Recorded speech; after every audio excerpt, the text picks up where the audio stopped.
Hello, Mike. I'm looking at you now.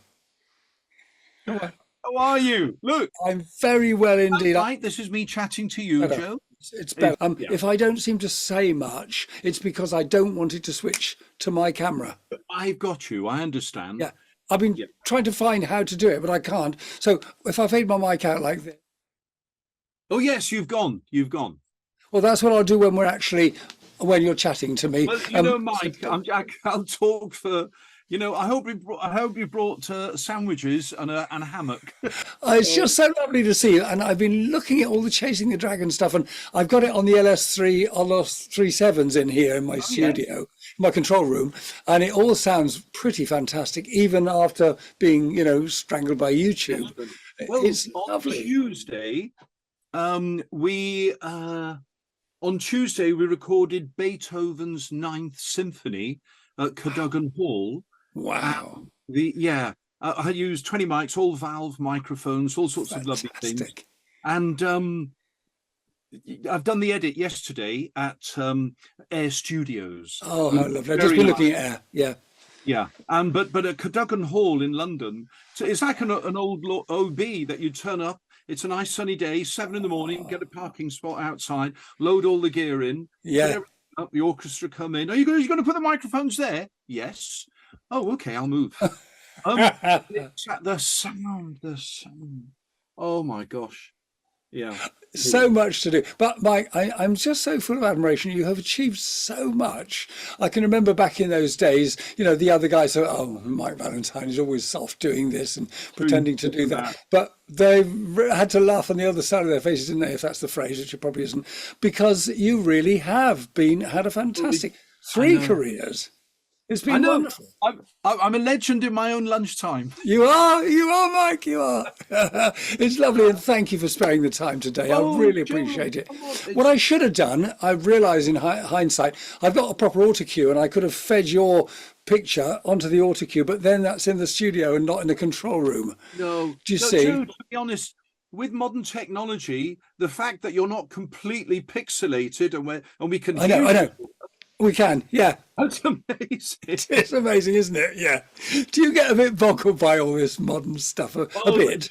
I've got engineers who I can sit with and say, I want to do that. And they're like, well, I think we should use 32-bit floating point. And I'm like, I've always I said know what you that. mean. Yeah. I'm an Well, analog, really. so am I. I'm an analog man in When we, a when we sell our reel-to-reel tapes, there are two machines Oh, where God, they I copy beautiful. from reel to reel, from one No, machine to another. Oh yes, my reel-to-reel master tapes, 15 inches per second. you just copied them and dubbed them across. Yeah, yeah, and the Wow. people all over the world where Chasing the Dragon is sold in 18 countries now. Yeah. They've gone for some reason. They've gone absolutely mad for all the reel-to-reel stuff. It's fab, isn't it? It's fabulous. I really admire you because I would just wish that my ears, I don't know about you, but my ears, Oh, no. My, you're, if are I they, dared squeak my ears, I think they'd go. They'd get up to 1K. are you serious? Have you got ear problems as well a bit? I think, to be honest, it's a bit like when you sign on to a human being, you don't read the back of the The contract, small which print. bits will fall off, all sorts of things will stop working, and I never read that bit. I should have looked at it, but of course, like most people, I think, God, if I looked at my HF, I haven't quite reached the need yet for decades. But if I'm totally honest with you, Joe, and it's the only way to be, that's mainly pride. If I went in and got my ears checked, I'm sure they'd hit about 4 or 5K, and then just I've got some rather interesting cans. I don't know if you're interested. Let me show you. yeah. They're called Oratones. Oh No, yes. no, sorry, not Oratones. I'm talking rubbish. They're called. If you're interested, I'll tell you later. They are. They've got computers in them. They're supposed to measure your hearing separately in each ear and Nice. tailor the response. They're called Yeah. neurophones. They're quite dear. They're about 350 quid. But you can reset. Have you heard of them? I've heard of the system. Yeah, I've got some. But And I use even it when I'm mixing a film or something, because I yeah. still work now and again, but I don't charge money. I use the Neurotones, a Neurophone. And do you find it's better? Yeah. I can hear the tops. 'Cause I obviously, you're mean, individually squeaking for your HF yes, lot. they do. And And to be honest, I think a lot of the higher end hearing aids now, when they give you an audiometric test, they actually do that. They actually squeak your ears, and individually with a little digital amp, they adjust each ear right, as best they can. And it seems to work. A friend of mine uses them, and he says they're pretty good, you know. yeah. It's a big subject because our ears are so clever, aren't they? They do Oh so no, much more. the brain interface with the ears. Yeah, I mean, we've even got mechanical detectors around the orbital part of our skull, which also feeds back into the brain, so that if you're really listening to something critical, we shouldn't wear our glasses. You actually should. really. Oh no, there's a friend of mine who's a very good nutcase, used to work for the Beeb, hi-fi reviewer, and he's really looked into it, and so much goes on the brain of interpretation, you know, it's very interesting. Funny you should say that because the other day, I think I'd been swimming or something, and I stuck my fingers in my ears, and I just sang a note or two, and then I tried the two different ears, and I had a completely different sound from one ear bunged up than the other ear bunged up with the conduction through the Yeah, skull, which bears out what you're saying. yeah, when you And that get was with both. the ears bunged up. Yeah, I mean, one of the early ways of me getting talk back underwater was a little waterproof transducer, Oh yeah, which on like the mask you put here, and hello, 1, 2, 3. It's certainly a lot better than giving a the note opposite of a to a throat pin. mic, like a throat mic, but the other way Well, yeah, around. yeah, Yeah, exactly. yeah. But now we use a very high quality underwater loudspeaker system, so that when Francoise is talking to everyone in the tank, Yeah, everybody hears at once. can hear If it. Yeah, the message isn't for them, they can filter it out. But it's nice that everyone can hear. like That's, like Omni we can Talkback. talk about that in the interview. We can. Now look, I'm sure this is recording. Let's see if it's recording. Recording started. Yeah, it says pause or stop. It's still recording. I'm Oh, just so paranoid about it not working, Mike. okay. But if you And want to check now and again that either no, you've got the no, meter because it takes wagging or ages to do something before it'll play it back. I see. But you've got a It's red LED on or something saying well, it record. does say pause or stop. It Oh, doesn't that's good. say, would you want to record? No, I think we're okay. But do remember, I can't keep asking you questions. I can't interject because I know from experience, I do a thing with a political friend of mine every week. And if I leave my mic up, it'll cut to me on the recording, which I certainly don't want. And I've been batting my brains trying to find out how to stop it doing that. But this, at least, I know will work. So I will get you. Let's do that first, shall we? The BBC thing.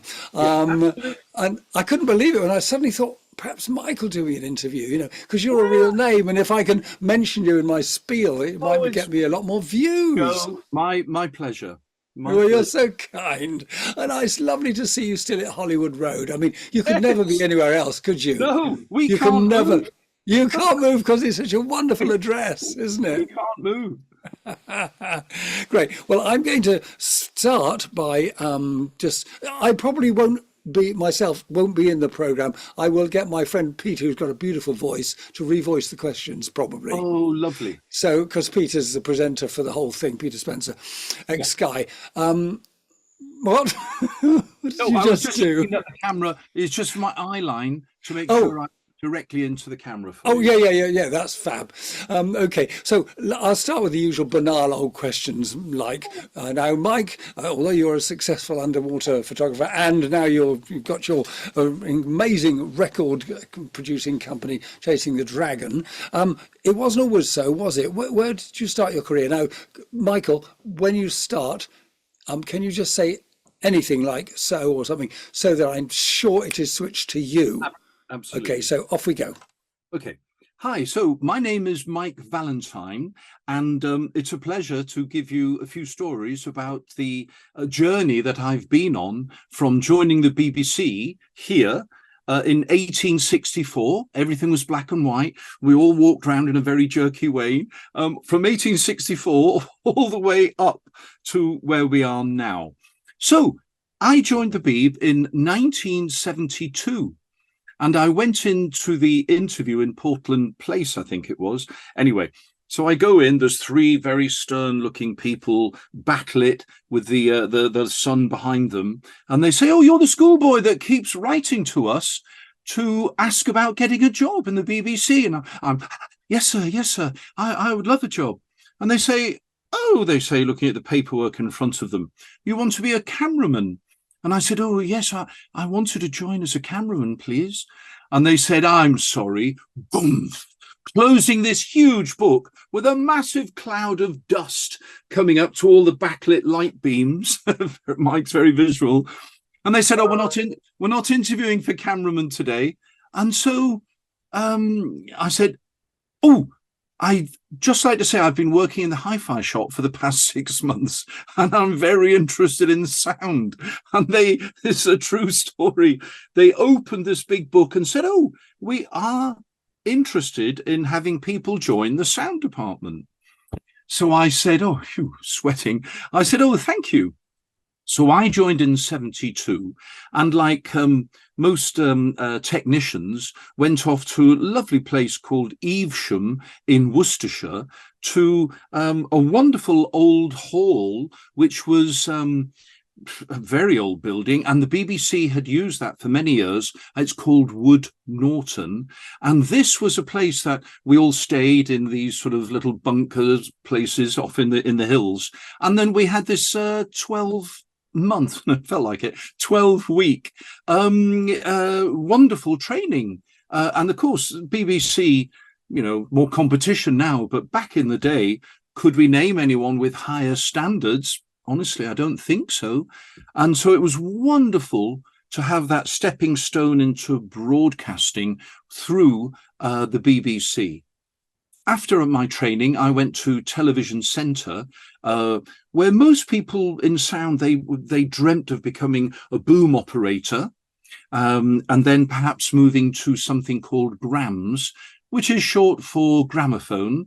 And the idea there is that you're in a very noisy studio, and if a lady is looking out of a window, allegedly in 1864, you've got to create the audio story of maybe there's a horse and cart going past, maybe we hear some children playing in the street. So the idea is that we had to make up the audio, fill in the audio soundtrack on top of the dialogue recorded by the boom. And that, again, I think it made many of us realize what an important tool sound is, and the way that we can paint an image, creating a feeling in people's mind just with sound.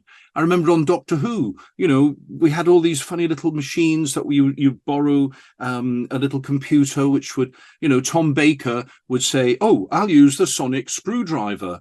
And of course, in the studio, it just goes, it doesn't make any sound. So we would have a little mini Moog synthesizer, which you'd find something that would go like, blah, blah, blah, and then that would be the sound of the sonic screwdriver. But again, the fantastic camaraderie, because you're all in the same boat, everyone working together with great respect going through the chain, because you'd be sort of like a trainee, sound assistant, boom operator, maybe a gram operator, and then perhaps becoming a sound supervisor, the actual mixer.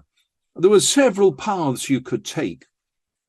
For me, though, in about 1976, I'd heard of this amazing place called Outside Broadcasts. And that's where you would take Television Centre and you would shake it, and all the people who couldn't hang on fell out, ending up in Acton. And we sort of landed, and there was Acton, where Outside Broadcasts was based. And I loved Outside Broadcasts. I left in about... 72, round about 1976, and joined OBs. So, of course, there's the whole world. You've got to take all of your technical knowledge to a field outside Birmingham and make a program. So if something was going to go wrong, you can't just, well, get something else out of stores. You've almost got to try and fix it, think of something else. How could it work? But then if you ran that across the diverse range of, for instance, sports, so you'd have all the tennis, you could have all the football, rugby, table tennis, or everything under that sport umbrella. And then you'd have drama. So you would be able to go with a small little, perhaps a 2-camera unit called, the BBC loved all those little letters. So it was the LPU, lightweight production unit. So you could be a boom op, but go on real location. So for instance, when we did a Shakespeare play, it wasn't, sitting in a studio or banging against a set with the wall wobbling around. We went off to real castles where Henry VIII himself was having his affairs and running around with one of his many wives, but it was all on location. So you learned how to solve the problems, but still get the best possible quality production value of sound. So it was a fantastic time. I loved outside broadcast. I loved the BBC, and even now, although I work for them occasionally in a different capacity, they're still, I still remember almost saluting that flag and being, well, it's a very old-fashioned word, I think, but being proud to work within, as a small cog, but helping it go round, within the cog of the BBC, even now, highly respected. Michael, that's absolutely fabulous. That's absolutely fabulous.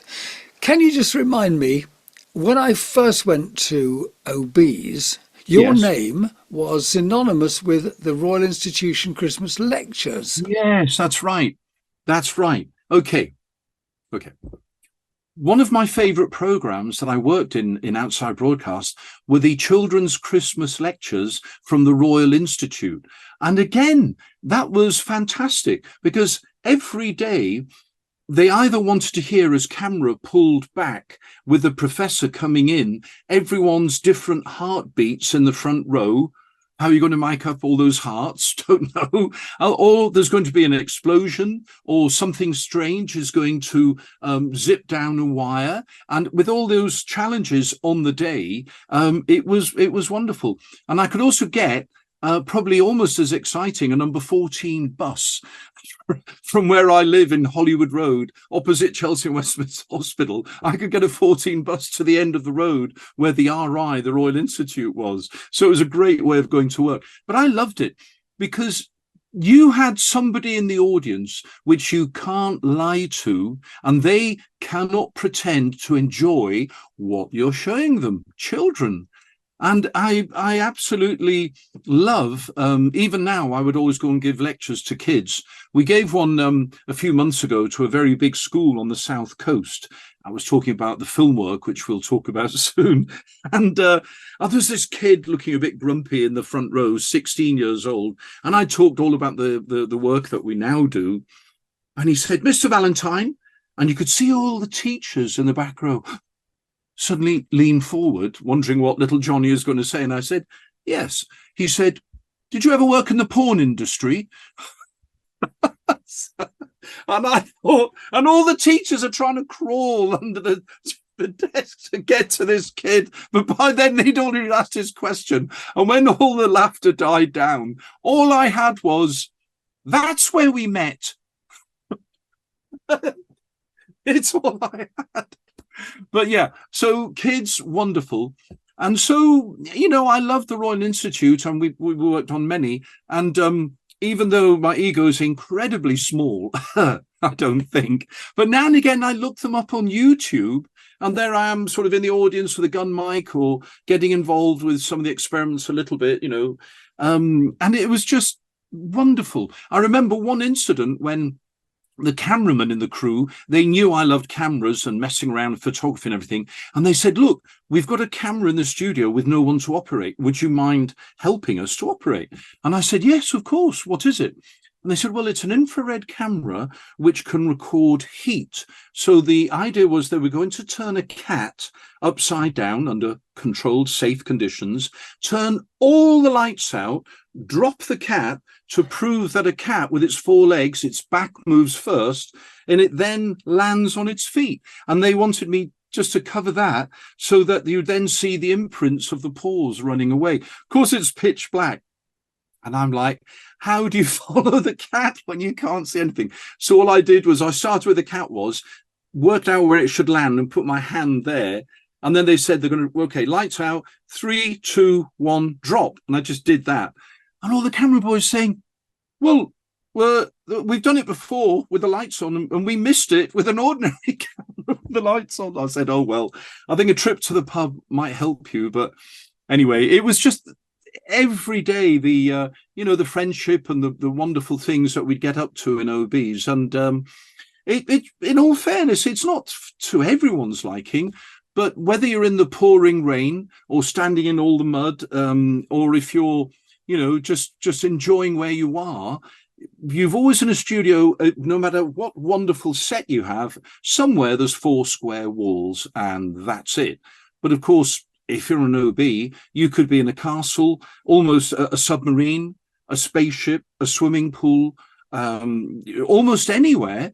And of course, it was never a boring program. Anyone who's bored, it's a bit like, I think it was Dr. Johnson said, a man who's bored of London is bored of life. Well, you wouldn't really get bored on OBs, but, and it's a big but, one day I took up diving as a hobby. And then I realized that, I could take underwater pictures.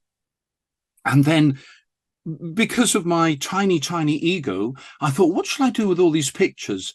I know, I'll hire Madame Two Swords in Baker Street and use their planetarium, and with 36 Kodak carousel projectors, put all the images up onto the dome, use the laser projector, have a very nice chap, Tim Davis, and work with him, BBC sound mixer, write a music soundtrack and put on a fantastic surround sound show in this amazing planetarium.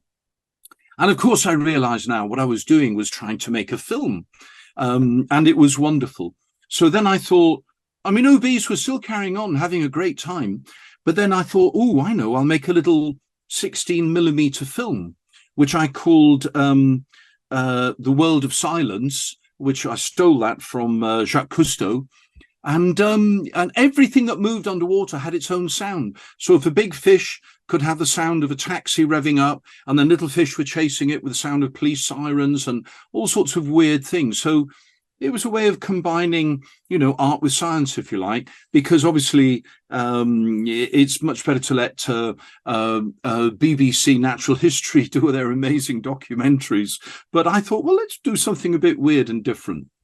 So I met a very interesting director called Nick Rogue, and he directed Man Who Fell to Earth, Bad Timing, Don't Look Now, some really lovely esoteric films. And he said, would you like to come to the Seychelles and shoot all of the underwater scenes on a feature film? Because I'm turning Lucy Irvine's book, Castaway, into a movie with Oliver Reed and Amanda Donoghue. And would you like to come along and make up scenes and shoot them all? And I was like, Nick, EastEnders is getting really good at the moment. Cherie is pregnant. Everyone is thinking it's the bus driver. It's the bloke who runs the garage. It's obvious. So I said, well, if you can send me a Betamax tape, a VHS tape every week of the EastEnders, I'll cut. No, of course. So I tried to take a fair bit of leave, and it wasn't possible. And I said, well, nothing wrong with OBs, but there was an opportunity of starting to play with a camera for the big screen, which we all aspire to in making feature films. So I thought, well, I'll try. And the B very kindly let me go. When you leave the BBC, they've got a huge cannon on the south coast, and the lucky people land in France. I think I landed in the halfway to France in the sea, but I was able to leave the Beeb in '86 and then enter the world of feature films and then start a career, which 35 years ago or so, I've now had the opportunity of working on over 100 feature films, including the last 5 Bond films. So here we have things like Eva Green in Casino Royale, stuck in a lift drowning, followed by Daniel Craig, who's trying to rescue her.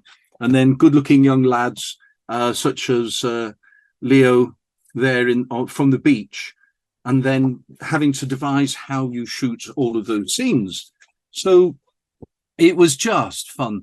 I mean, it's amazing. On the beach with Leonardo DiCaprio in Thailand, we're leaving to say goodbye, and he gives Francoise, my wife, this big snog, and somebody gets a picture of it. And I remember Leo had come off Titanic, so he's probably the world's biggest star at the time. And I had great delight at the airport with Francoise saying, "Why are you buying that local newspaper?" I said, "Well, you're on the front page. Older woman in Leo's life." She laughed for at least 3 seconds. Anyway, reconstructive surgery has worked. But working in features, and we do still work on telly, and I've done a couple of bits for Doctor Who and lovely BBC programmes, but working in features, drama, pop videos, things like that, it's brilliant because you've got the love of shooting underwater, but with the ethos of the BBC, no, highest standard possible. And then if it doesn't work, well, it usually dies because water's not supposed to be on the inside of the camera.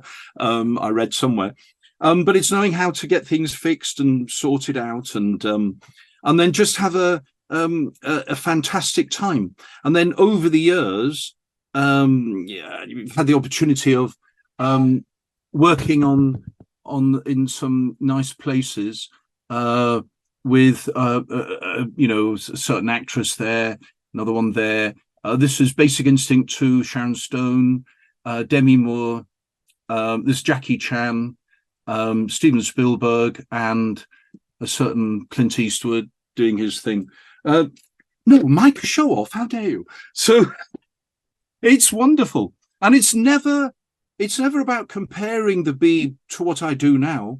It's just they're both things have become 2 separate stories which I've traveled through, and it's been absolutely wonderful, because again, like an outside broadcast, you don't really know what you're going to be dealing with.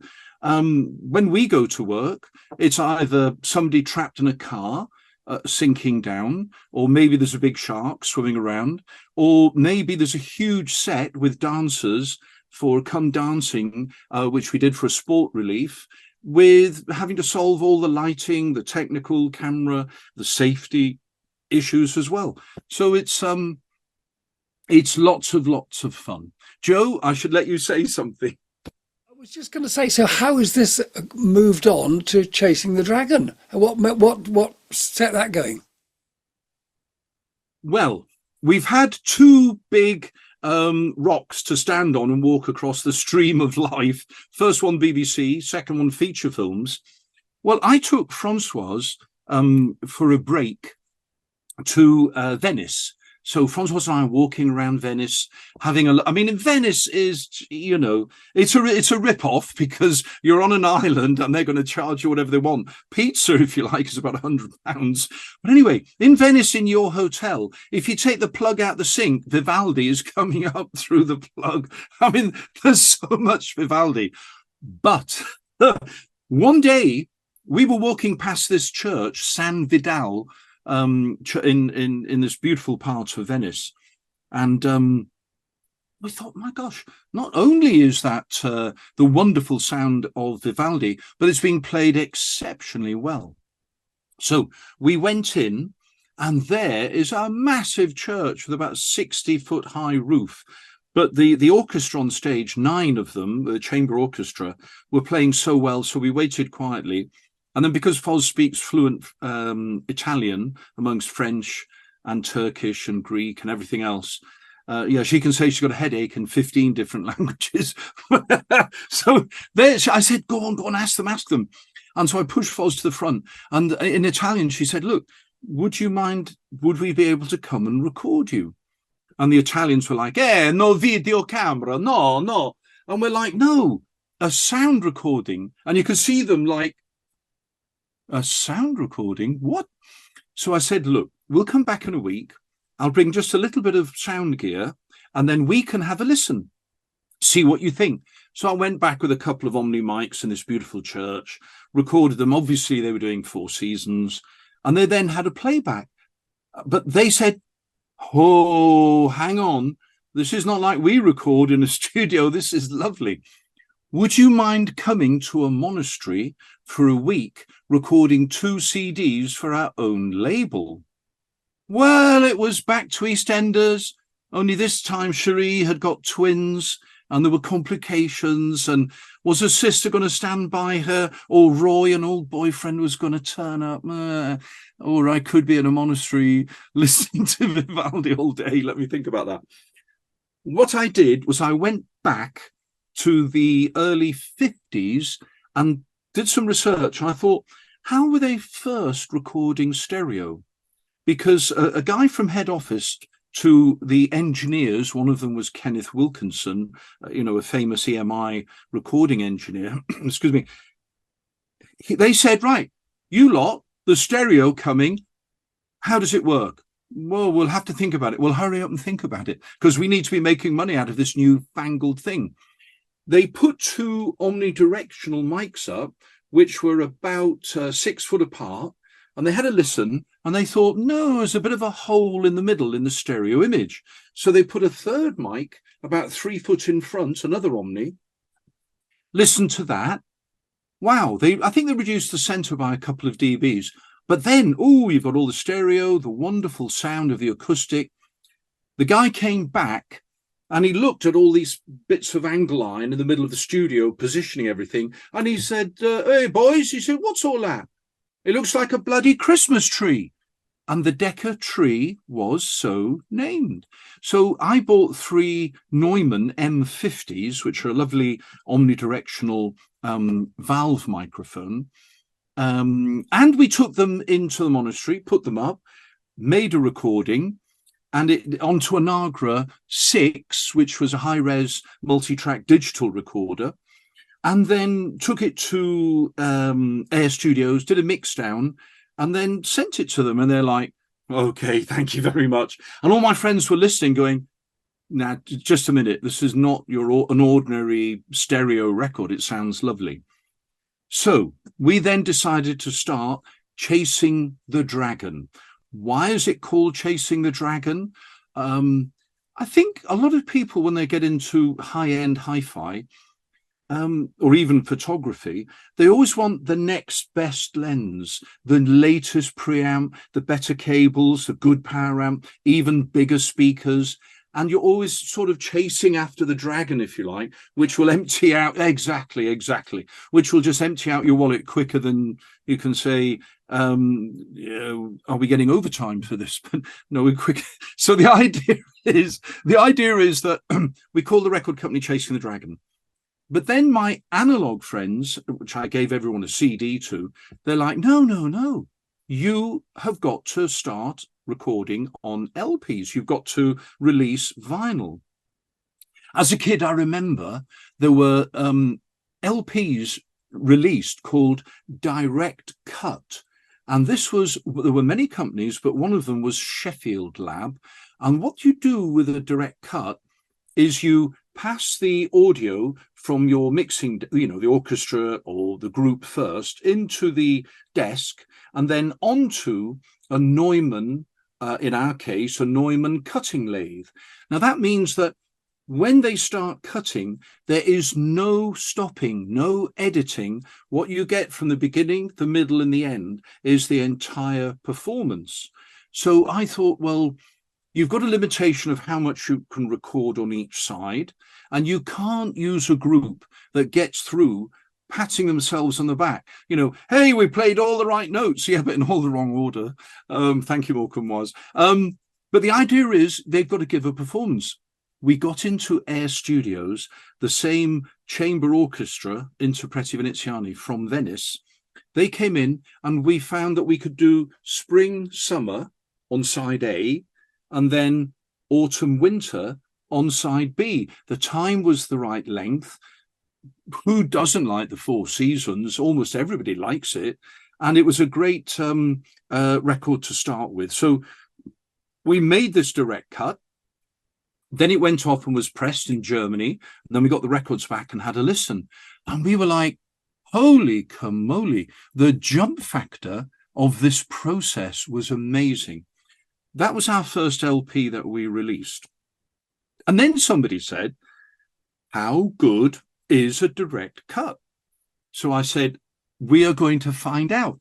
So I hired, because I remember them from my BBC days, thank you again, BBC, the Sid Lawrence Orchestra. And I thought, oh, big band jazz sounds great on people's hi-fi anyway. So we got them in the orchestra. And then we've got the lovely old George Martin Neve desk, and we took splits. We did the stereo balance so that it was then sent live direct up to the cutting lathe.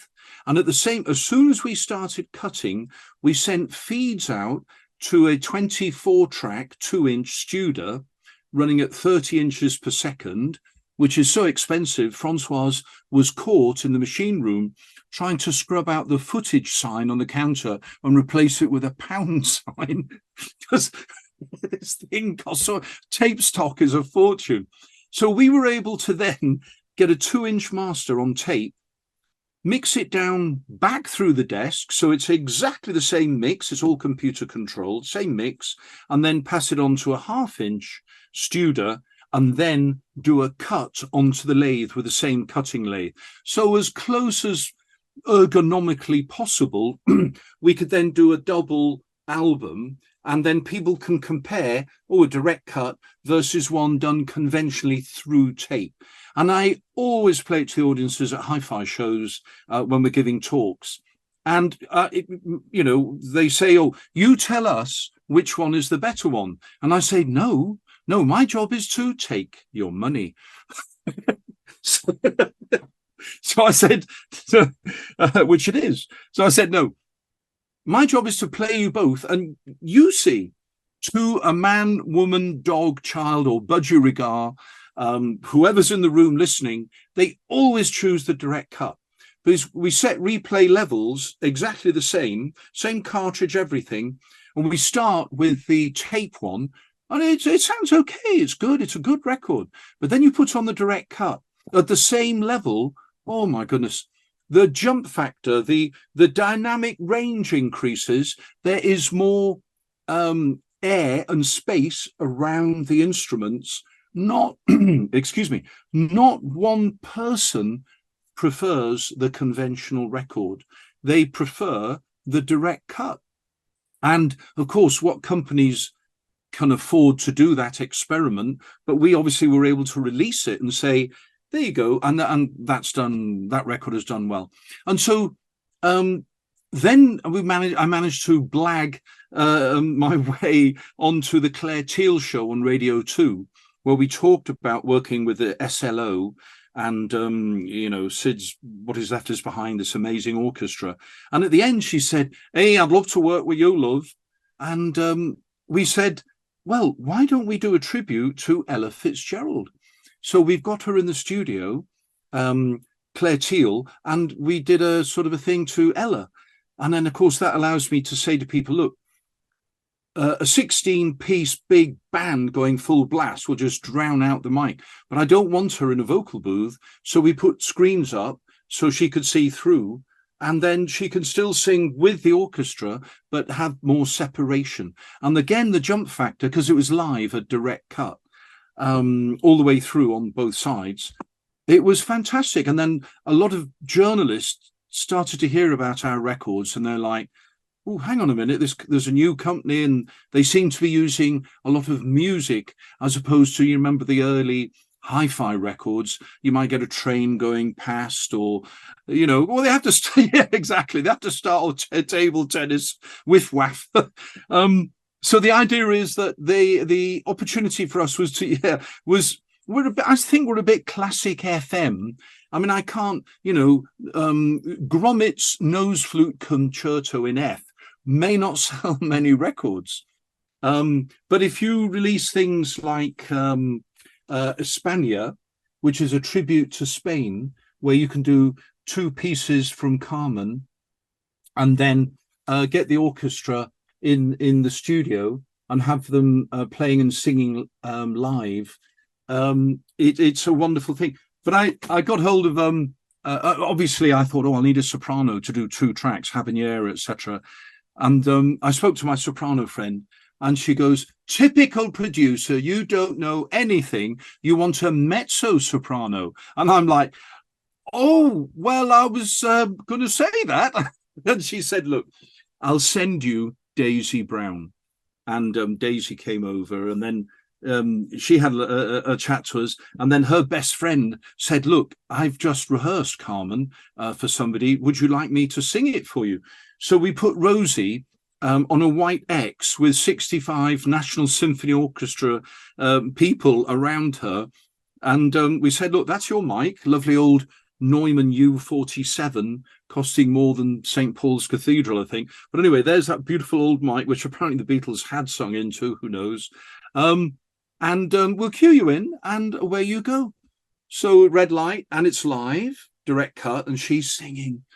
Oh, I was almost crying. I thought, oh. And at the end, I went out and I was like, are you married? Have you got a boyfriend? I want to marry you. Because the orchestra were laughing away. And she was unbelievable. What I've come to find over the years is the unbelievable depth of quality and range of musicians in this country. It's for every instrument, everything. So we recorded that, and then we thought, well, what should we do next? And then I think we recorded the Mendelssohn's Octet, and then we went into the Henry Wood Hall in east of London. It's about 10 minutes east of Waterloo Station. And so we went in there, and I thought, oh, I've got more time to play.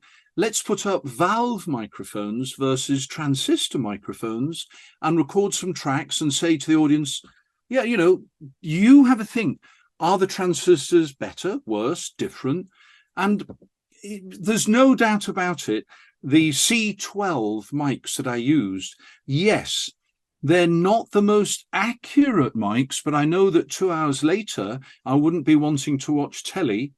So the transistor mics, which were DPA 4006s, sounded just a little sterile, flat, cardboardy, ho-hum, like, yeah, it's okay. But there's something about a beautifully maintained valve, original 50-year-old valve mic that just invites you in, and you just go, oh my gosh, this is so lovely. So we recorded those, and then people could listen to the different ways that the sound would impact them. And then nobody in charge of Mike. I'm waiting for the grown-up to come and grab me, and I'm off doing marching bands from Wembley or something. So the idea is that we tried different, a Blumline approach was a crossed pair of figure of 8 mics versus a spaced pair of mics. And even though they're the same mics, of course, the imaging is slightly different, but the sound quality, the timbre changes just a little bit. So again, we released that as a record. And then I thought, no, what we've got to do next is, in fact, yes, that is making the Mendelssohn recording with all the different microphones and things. That's a Jacqueline disc up there, the 2 different types of mic. And so here we are recording away, having fun. But then again, the ego was like in the lead-lined box, and the lid just lifted, and the little red eyes came out and said, what about a full orchestra with all your mics and recording them? So I said, what can we do? What can we do that would sell, that people love? Scheherazade. So Yeah, so we've got Scheherazade, and we took them in to the studio and recorded them using some beautiful microphones. And again, we were so lucky. I used a conductor, Anthony Inglis, National Symphony Orchestra, but the girl down the front playing her lead violin, she was a bit protective of the violin. And I said, "Oh, are you okay? Are you all right? I see that you're very careful when you put the violin down on top of a piano or something to one side." She said, "Oh no, I must be a bit careful." And I said, "Oh, why?" She says, "Oh, it's my Del Jesu." And I said, "Really?" I said, "How much is that?" And she said, "Oh, £7 million." Oh, it was a good day on a film set. What's going on? So 7 million squid. So I thought, no one to go near it. Please be gentle. But it sounds so sweet and lovely. But she was quite matter of fact about it, you know, and that was very, very nice. And so the big one, recently we thought, well, what can we do now? And we've worked out that it was the 200th anniversary of Beethoven's Ninth Symphony. And so we decided to record the National Symphony Orchestra at Cadogan Hall. So I put together everything to record them. And this was them in their finery. I put the choir left up there, the girls up there, the men at the back. And then I decided that we've really got to pay justice to this one. So it was a multi-track, 32-bit recording.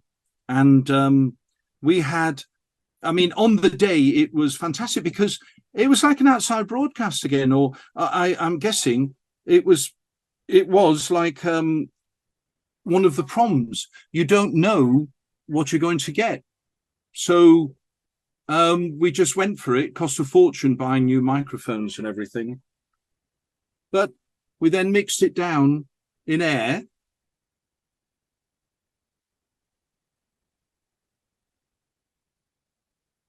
And I sent it to the lead cellist, and he cried. He said, "I've never heard a Beethoven 9 recorded like this." And it was just very moving because it took us 3 months of setting up and everything, you know, right down to doing little drawings of the orchestra layout, showing the crew what stands we're going to be using, where all the mics were going to be placed. And it was just a fantastic experience. But one click or bang or whistle or a musician hitting a mic stand, and then why, we'll be working for Netflix. Look, somebody will be giving you a call. There is a special offer on £6.50 a month, and that package would hello. So that's some of Mike's journey.